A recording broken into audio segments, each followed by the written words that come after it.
yourself a cold one. They strike 'em, huh? And listen to Ross Tucker break down the top college prospects on another tasty edition of The College Draft.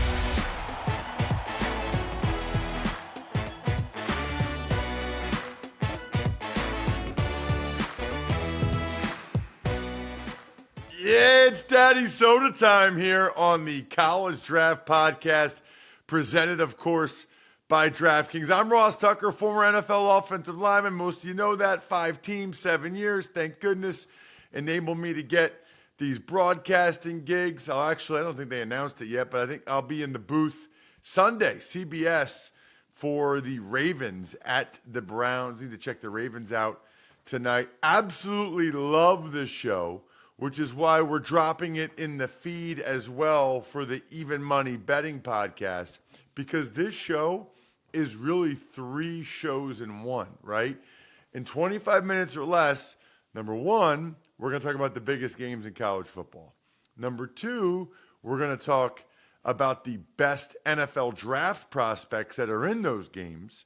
And then number 3, Emory is going to make his picks against the spread in those games, which we know a lot of you Even Money listeners, that's why you're here. It's usually about 5 games a week, some a little more, some a little bit less. Emory had a big week last week, another winning week, 3-2 for the week, has him at 17-20 for the year, but another winning week at 3-2 after a rough week the week prior. When I talk about Emory, I talk about one of the hardest working people in the industry and one of the rising stars in the industry. And yes, those two things do go together. At FBall Game Plan on Twitter, Football Game Plan on YouTube, footballgameplan.com/2025 draft guide if you want to get the most comprehensive draft guide. And for those of you that are big on fast channels, he's on CBS Sports HQ all the time.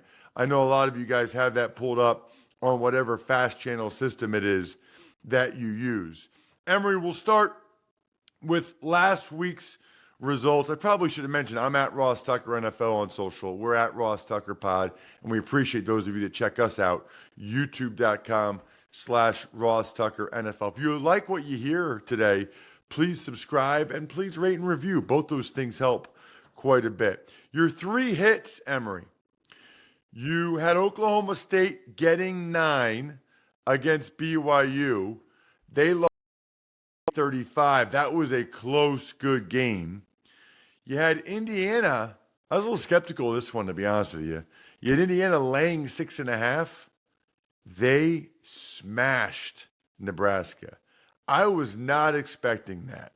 56-7, and I was worried about you laying the 6.5. Then Alabama, Tennessee. This was a great call, Emory. I mean, you took the under 56. That game ended up 24-17 for only 41 total points, and it was kind of lucky to even get there. I forget what your logic was and why you were all over that one. Just thought that they would play it close to the vest a little bit, and that maybe the defenses were better than people realized? Well, my main logic was a tense situation. Alabama couldn't lose this game, and Tennessee has to come out here and play well. So both coaches kind of was playing conservative, and both defenses really stood up, and Tennessee was able to make enough plays offensively, especially on the back end of the game where, Alabama let the bottom fall out, turn the ball over. But I knew, considering how they played the previous game, Tennessee coming off that overtime win against Florida, Alabama coming off that near loss to South Carolina, and all this, noise that's surrounding both programs. And for Alabama, Coach DeBoer, I was like, they're going to make sure they try to tighten up, cross their eyes, dot their I's, cross their T's for that ball game, which was the case for the most part of it. Yeah, and I got to tell you, that is a top 5 environment in college football. The orange, whatever those songs are that they're singing, it just looks beautiful on television. I love it. I can see why they recruit as well as they do and why people want to go there. That was really, really cool. Loved everything about it. Note, by the way, from a prospect standpoint and from a betting standpoint, Curtis Rourke, the quarterback for Indiana, he's at least out this week. Emory. We'll have to see how long he's out. He suffered a hand injury in that game against Nebraska. Although the other guy came in, the guy from last year, I think they scored like 4 straight touchdowns. How does it happen against Nebraska's defense with those D tackles and stuff they have? Confidence is a funny thing, man. And Coach Signetti has those guys believing, and it shows you what you can do when you quickly get there and turn around a program. If you get guys to buy in and like, hey man, you're at a Power 4 program, you're a Division I athlete. Don't think because the name is Indiana and their name is Nebraska or their name is Ohio State, you can't compete. And man, he went out there and just like, hey man, next man up. And Indiana just continues to beat the drum. And you have to like Indiana long term. That's why I wish we were having such a national conversation about college football playoff, because when you look at the new rankings and you look at teams 17 through 25, that's purity of what this college football playoff is all about. You talk about Army, Navy, Vandy, Pitt, Indiana, like that's exactly what you, Boise, that's exactly what you want. Those opportunities for those teams that have bought into like, man, we got a shot this year, and you see it manifest itself out there on the field. When's the last time Army, Navy, and Vandy were all ranked? My guess is going to be never, because the last time Army and Navy were both ranked was 1960. I don't know how. I mean, I don't remember. Emory, was Vandy good back in 1960? I tend to doubt it. So I mean, that's kind of wild.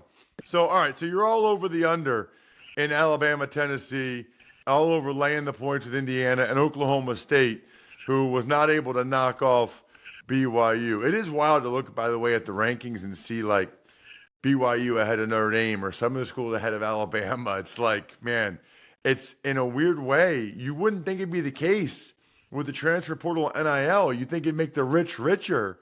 But on some level, it's given these other teams a chance. The teams that, the games that you missed on, Sam Houston, they lost to WKU, Western Kentucky, 31-14.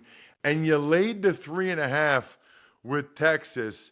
Man, Georgia came out on fire. And it's funny, too, because yesterday, the Georgia Dogs for the Eagles, like Nakobe Dean, Jalen Carter, Nolan Smith, they came out on fire. I don't know if they were inspired by their guys or what, but they have, and I know you know these guys because they're prospects, Georgia has some legit guys coming off the edge. I mean, they all look like they're 6'5", 6'6", 250, and can run. That's the difference a lot of times, I feel like, between some of these top teams is just the D-line and the volume. I mean, they got 2 guys that just come in on 3rd and long. Yeah, and what was interesting about that game was you saw, from an NFL draft perspective, we always talk about how can you handle pressure. Both quarterbacks failed that test. This game was essentially, how many times can I sack your quarterback? How many times can I stop your run game? And that's the difference in Georgia beating Texas, because both quarterbacks, I mean, Carson Beck with the turnovers and with Quinn Ewers not helping out his offensive line by just simply stepping up in the pocket and taking off, getting those free cheap yards to kind of calm down that pressure that he was facing up front. It really just, as you're watching this game, and this is coming off of what we watched Shedeur Sanders do against Arizona. I know that's a totally different animal, but you watched Miami earlier in the day with Cam Ward just toying with defenses once again, and then you watch Shedeur Sanders just operate like a pro quarterback against Arizona, and then you watch these two, people that have been talked about as first-round prospects not be able to handle pressure of the moment and pressure coming from the opposing defense, to where it was just like there shouldn't be an argument of what first round versus not first round looks like. Wow. Yeah, I wouldn't say it was a good performance by either one of those guys. It is so funny, by the way, to see Arch Manning come in and run that fast. Right. It's so funny. And that changed a little bit. And then, he realized, oh, you're a freshman. And then he succumbed to the pressure too. But man, at least he gave you something in terms of like he's not going to sit there and get sacked. He's going to try to take off and fight for yards or whatnot. And he's just young, and Georgia's going to overwhelm him. But you wanted to see Ewers at least take an opportunity just to take off once or twice to kind of give them something to think about. I thought he was supposed to be a pretty good athlete going back to high school and stuff. I thought so too, and especially when remember we compared him to Kevin Cobb. Yeah, and how Cobb was. At least Cobb used to take off a little bit at Houston. You know what I'm saying? And just the injuries just piled up for him in Philly. But Ewers just decided, for whatever reason, like he stepped up against Michigan. He was throwing off platform against the Wolverines. But this game just decided not to. Maybe it was second game back coming from injury, and he's kind of worried about re-injuring himself. But I thought that was the difference, because Texas had their opportunities, especially with all the turnovers that the defense forced.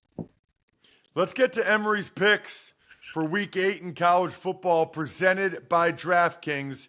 DraftKings, the crown is yours. I love following your picks on Saturdays, Emory, while, if I can, drinking some Labatt Blue Lights with my friends, usually by myself because I'm in a hotel, or maybe I just got home late like I did after Wake Forest, UConn. Always enjoy responsibly. It's delicious beer made by Labatt USA in Buffalo, New York. Before, Emory, we get into your picks, I know we're starting with Syracuse at Pitt Thursday night. I'm looking at my Game Time app right now. This is unbelievable. You can get into that game for $22. Pitt, Syracuse, huge Thursday night game. There's only one loss between the two teams. If I'm anywhere near Pittsburgh, I would definitely go to that game that night. What I love about Game Time app, the Game Time picks. It makes it so much easier to save more on sports, concerts, comedy. Jack went to Shane Gillis last week, theater. Take the guesswork out of buying tickets with Game Time picks.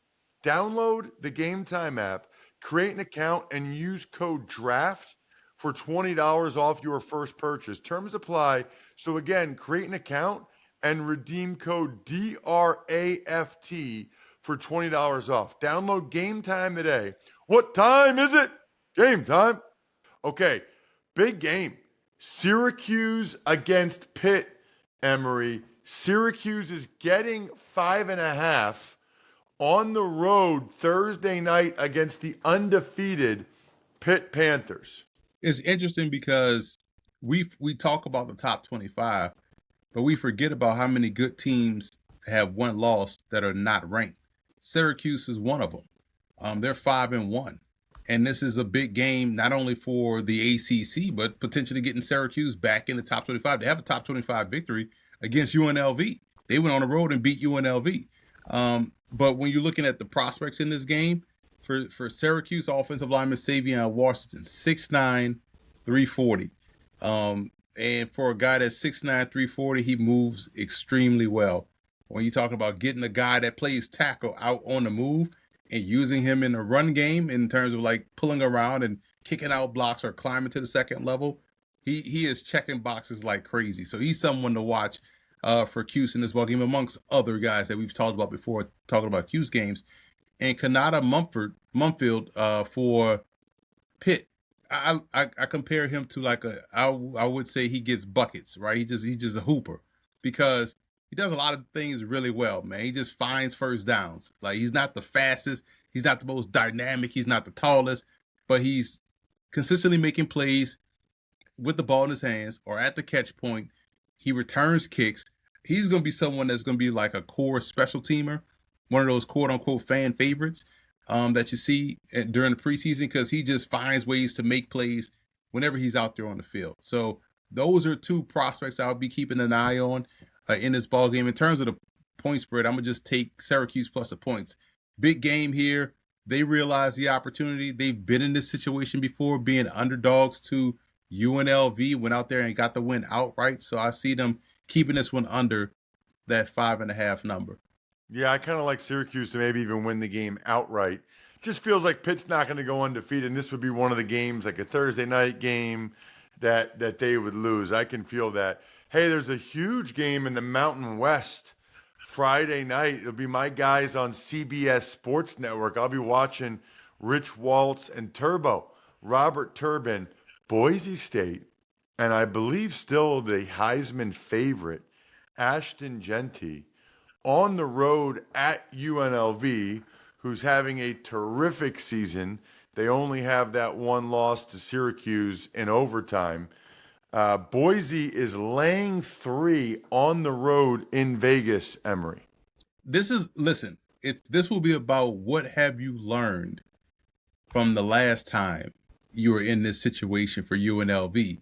Big spotlight game moment. You had Syracuse come in and you lost that game when you were ranked. Now you have Boise come in with a Heisman favored, and everyone's expecting them to win. And here you are the underdogs, but you're playing at home again. So what have you learned from that situation? And we talk about Ricky White, the wide receiver from UNLV. What I love about him, there's 2 guys that have really stood out special teams wise. Ricky White, because of how well he's able to block kicks. I think he has 3 block kicks by himself. Yeah. And Nana Asante, who is 6'6", 6'7", for Morgan State, who has 6 block kicks this year too, and has, I think, 8 in his career. So these guys are just, they have a knack for blocking kicks. And Ricky White is not just a special teams ace. He is the top receiver for UNLV. So you have an elite talent that's your starting receiver who thrives on special teams. So you know that's going to have him have a long NFL career. That's the guy to watch. And obviously Ashton Genty, can he get over 200 yards again? Can he lead this team from the front again?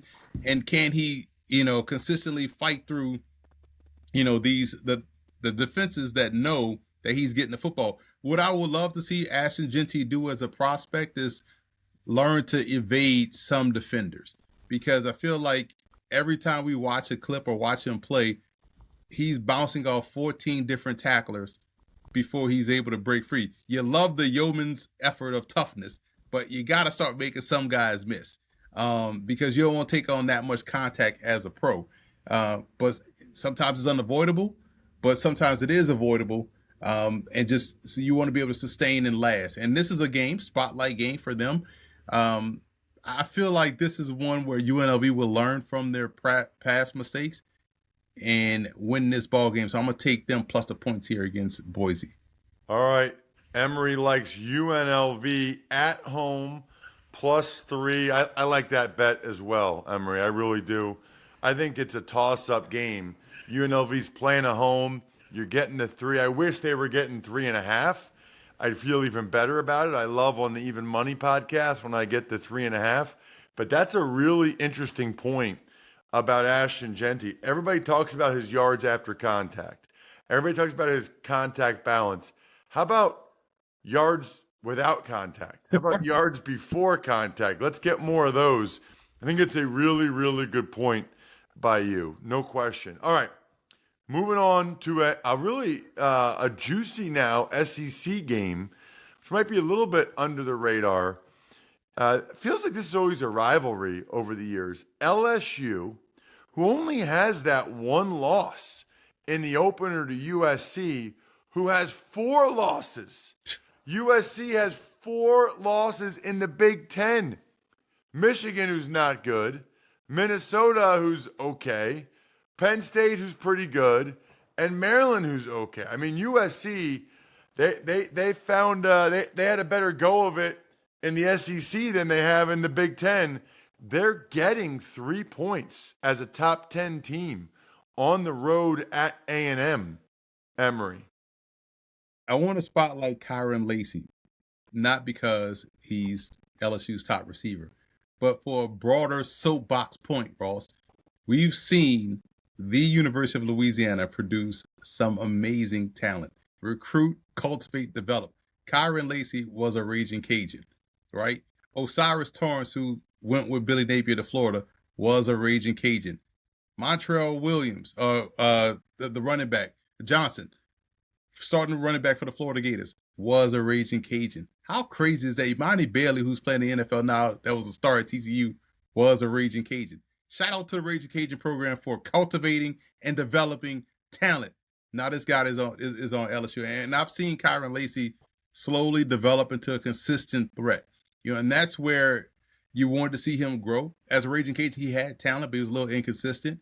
He got to LSU, was a little inconsistent when he got there initially. Got better, got more consistent, is now a go-to guy. And he's someone that Garrett Nussmeier is going to look for in this ball game. For A&M, Scooby Williams, the linebacker. I mean, we talked about this last year when we were talking about Edge Cooper. They look like the old school wrecking crew A&M Aggies that we grew up watching, Ross. And yes, this is a rivalry game back when A&M was in the Southwest Conference and LSU, obviously because of the proximity between Baton Rouge and College Station, about 4.5 hours, I believe, but there's a lot of crossover there. They always played every season. And now that they're conference foes, it makes it all the better. But I do like how LSU is playing. A&M is playing really well. Run game defense is going to keep them in ball games. LSU has played some breakneck type games that they're always exciting. You never know what you're going to get. But I do feel like we'll see LSU win. You're right. They're quietly one loss on the season came in week 0, week 1. They have built up a ton of momentum. I think they keep it rolling here. So I'm going to take LSU in the points. Emory's taking the points again. This time he's getting 3 with the LSU Tigers in College Station against A&M. I agree. I would take LSU in the points again. Another one where I really wish we were getting the 3.5, but we're not. And I used to love the Wrecking Crew. Quentin Coriat, man. I mean, I don't remember what game it was, but he murdered a dude. It was unbelievable. All right. What about a sneaky important game in the ACC? SMU, still getting used to this, at Duke. And even though Duke only has 1 loss, Emory, SMU is laying 11 big ones on the road. That surprises me. And listen, Duke has 1 loss. SMU is part of those teams that I mentioned earlier that ranked 17 to 25. They're in that. They're ranked 2. And this is funny because, again, you talk about a Power 4 conference team that's playing great ball. I mean, look how that loss to BYU looks now for SMU. They only lost by 2. So that's a huge feather in the cap for SMU. And their cornerback, Brandon Crossley, feisty guy, always around the football, 5'11", 185, tremendous talent. How he plays tends to dictate how they do defensively. So I like that he's someone that's going to have his say in this ballgame because Duke loves to spread the football around. And how about quarterback Malik Murphy and how he's playing at Duke and throwing the football around the yard? And their receivers have become a little bit more consistent. I know people at Duke want to see him run more, but that's not his game.